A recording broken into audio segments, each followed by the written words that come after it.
He has not all the gifts, no, but I answer for his discretion." Lord Astaire still hesitated, but Mr. Dodge broke in abruptly. "Oh, come on, don't let's beat about the bush. As far as I can see, the whole of England will know the hole we're in soon enough. Time's everything." "Pray be seated, monsieur," said Poirot politely. "Will you take the big chair, milord?"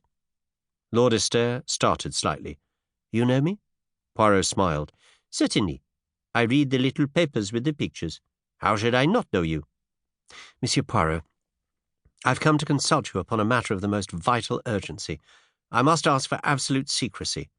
"You have the word of Hercule Poirot. I can say no more," said my friend grandiloquently. "It concerns the Prime Minister. We are in grave trouble." "We're up a tree," interposed Mr. Dodge.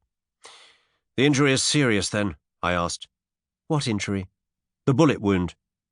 "Oh, that," cried Mr. Dodge contemptuously. "That's old history." "As my colleague says," continued Lord Astaire, "that affair is over and done with. Luckily it failed. I wish I could say as much for the second attempt." "There has been a second attempt, then?" "Yes, though not of the same nature, Monsieur Poirot. The Prime Minister has disappeared." "What?" "He has been kidnapped." "Impossible!" I cried, stupefied. Poirot threw a withering glance at me, which I knew enjoined me to keep my mouth shut. "Unfortunately, impossible as it seems, it is only too true," continued his lordship. Poirot looked at Mr. Dodge. "You said now, monsieur, that time was everything. What did you mean by that?" The two men exchanged glances, and then Lord Astaire said, "You have heard, Monsieur Poirot, of the approaching Allied conference?" My friend nodded. "For obvious reasons, no details have been given of when and where it is to take place, but although it has been kept out of the newspapers, the date is, of course, widely known in diplomatic circles.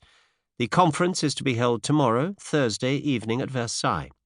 Now, you perceive the terrible gravity of the situation.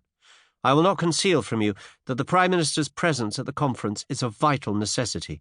The pacifist propaganda, started and maintained by the German agents in our midst, has been very active. It is the universal opinion that the turning point of the conference will be the strong personality of the Prime Minister. His absence may have the most serious results, possibly a premature and disastrous peace. And we have no one who can be sent in his place. He alone can represent England." Poirot's face had grown very grave. "Then you regard the kidnapping of the Prime Minister as a direct attempt to prevent his being present at the conference?" "Most certainly I do. He was actually on his way to France at the time." "And the conference is to be held?" "At 9 o'clock tomorrow night." Poirot drew an enormous watch from his pocket. "It is now 9:15. 24 hours, said Mr. Dodge thoughtfully. "And a quarter," amended Poirot. "Do not forget the quarter, monsieur. It may come in useful. Now for the details. The abduction. Did it take place in England or in France?" "In France. Mr. McAdam crossed to France this morning. He was to stay tonight as the guest of the Commander-in-Chief, proceeding tomorrow to Paris. He was conveyed across the Channel by destroyer. At Boulogne he was met by a car from General Headquarters and one of the Commander-in-Chief's ADCs. "Eh bien?" "Well, they started from Boulogne, but they never arrived." "What?" "Monsieur Poirot, it was a bogus car and a bogus ADC. The real car was found in a side road, with the chauffeur and the ADC neatly gagged and bound." "And the bogus car?" "Is still at large." Poirot made a gesture of impatience. "Incredible! Surely it cannot escape attention for long." "So we thought. It seemed merely a question of searching thoroughly. That part of France is under military law.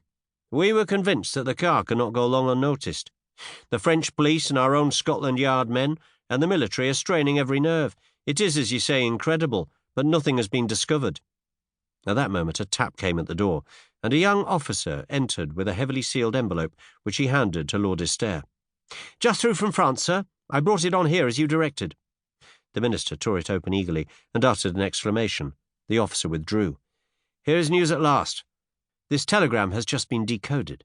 They found the second car, also the Secretary Daniels, chloroformed, gagged and bound, in an abandoned farm. He remembers nothing, except something being pressed against his mouth and nose from behind and struggling to free himself. The police are satisfied as to the genuineness of his statement." "And they have found nothing else?" "No." "Not the Prime Minister's dead body? Then there is hope, but it is strange. Why, after trying to shoot him this morning, are they now taking